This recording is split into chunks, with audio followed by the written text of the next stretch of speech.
Շնորհակալություն, Արգարժան փոխոսնակ, հարգելի գործընկերներ։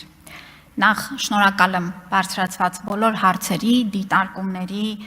եւ առաջարկների համար։ Եզրափակիչ ելույթումս կփորձեմ անդրադառնալ դրանց, որին էլ չեմ անդրադառնա, վստահ եղեք, առանձին հրապարակումներով հատ-հատ կանդրադառնամ։ Նախ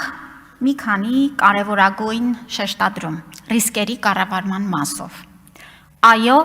այս համակարգը իր մեջ նաև ունի մեխանիզմներ,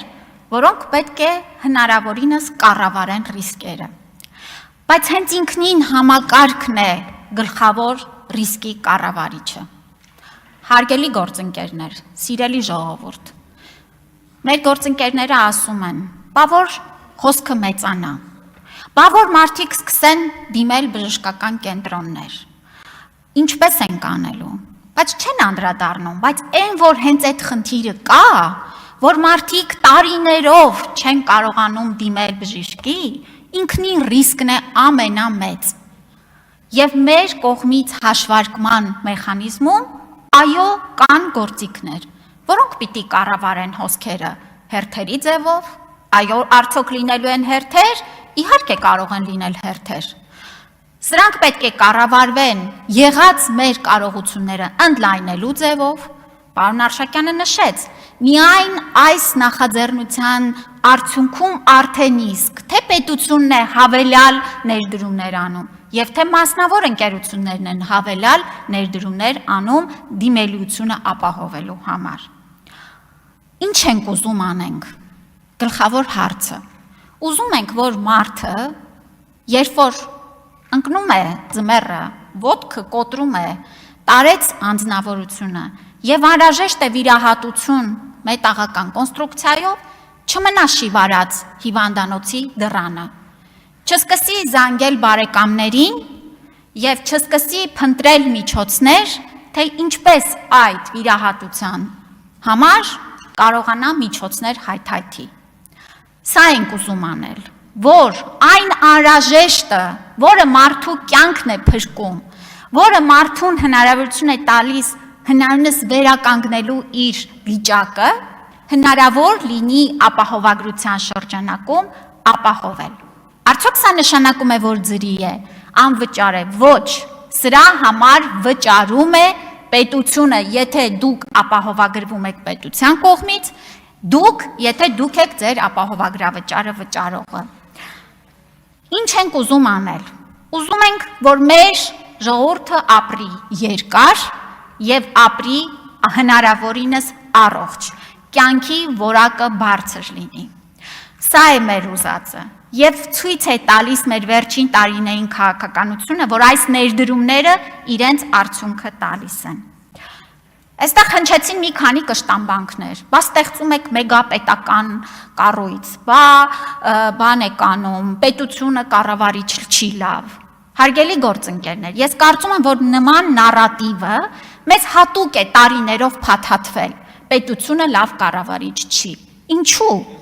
Եթե պետությունը վարձատրում է եւ հրավիրում է լավ մասնագետների, ինչ որ մի լավ մասնագետ հրաժարվում է պետության համար աշխատելու, նման բան ով է լսել։ Պետությունը լավ կառավարիչ է, եթե հաշվետու է իր ժողովրդին, կառավարությունը լավ կառավարիչ է, եթե ունի քաղաքական պատասխանատվություն, եթե եկել է իշխանության ընտրությունների միջոցով, որովհետև հաջորդ ընտրություններին պիտի հաշվետու լինի, թե ինչ է արել, եւ հաջորդ կշտամբանքը եւ այսպես, սա նախընտրական քայլ է, ոչ հարգելի գործընկերներ, սա հետընտրական քայլ է, եւ այո, մենք ընտրությունների ժամանակ ինչ որ խոսք ենք տվել, անում ենք դա եւ գալիս ներկայանում ենք, ասում ենք ժողովուրդ ջան, մեզ ձայն էիք տվել սրա համար, հեսա, ճանապարհը կառուցում ենք, դպրոցը կառուցում ենք, ամբուլատորիան բժշկական կենտրոնը կառուցում ենք, ապահովագրությունը ներդրում ենք, հա կան ռիսկեր, միանգամից կատարել չի, բայց մեզ ժողովուրդը դրա համար չի ընտրել, այլ ընտրում է նախընտրական խոստումները իրականություն դարձնելու համար։ Այո, եւ մենք մեր խոստումը կատարելով հենց նաեւ սրա համար ենք հայցելու մեր ժողովրդի քվեն եւ դուք եք ասում, որ հենց դրա համար մեզ ձայն են տալու։ Զեղծարարությունների մասով։ Այո, ցանկացած համակարգ զեղծարարության ռիսկ ունի։ Այսօր չկան այդ ռիսկերը, իհարկե կան, բայց վստահաբար ապահովագրության շրջանակներում ներդրված թվայնացման գործիքները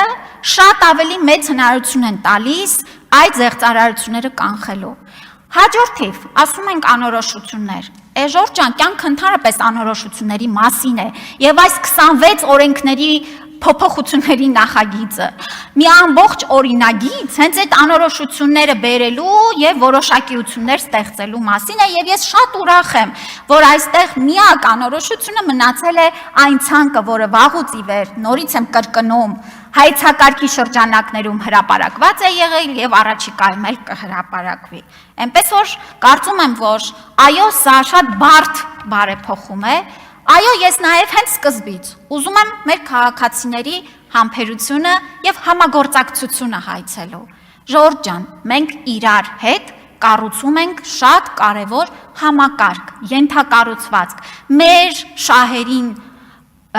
ծառայող մի կարևոր ինստիտուտ եւ դա անելու ենք բոլորս իրար հետ հետեւողական աշխատանքի արդյունքում։ Ես շատ շնորհակալություն եմ հայտնում եւ իհարկե խնդրում եմ, որ կողմ քվեարկեք։